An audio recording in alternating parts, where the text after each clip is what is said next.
తమ్ముడు కథ.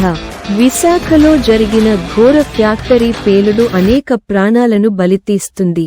ఫ్యాక్టరీ యజమాని అజర్వాల్, సౌరభ్ సచ్చదేవా కేసు నుంచి తప్పించుకోవాలని చూస్తాడు.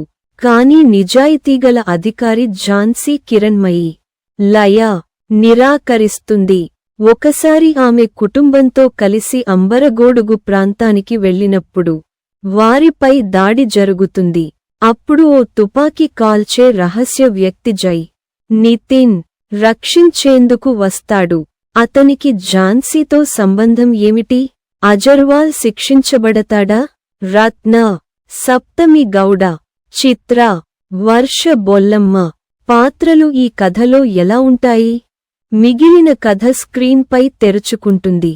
పాజిటివ్ పాయింట్లు: ఫస్ట్ హాఫ్లో యాక్షన్ సన్నివేశాలు కొంతవరకు బాగున్నాయి.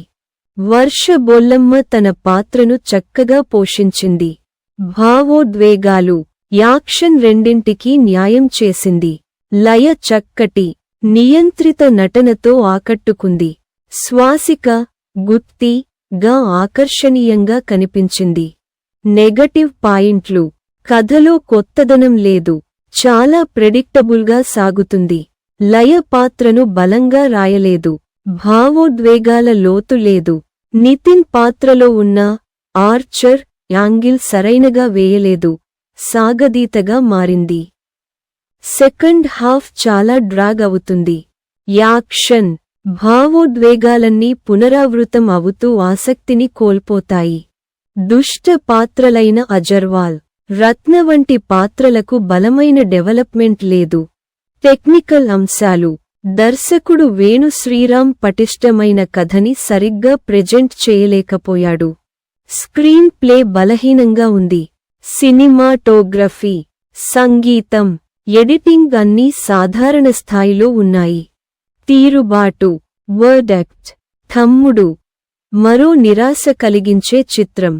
కథలో కొత్తదనం లేదు, పాత్రలు బలహీనంగా ఉన్నాయి. భావోద్వేగాలు ప్రేక్షకులను ఆకట్టుకోవడంలో విఫలమవుతాయి. వర్ష బొల్లమ్మ పాత్ర మాత్రమే కొంత మెరిసింది.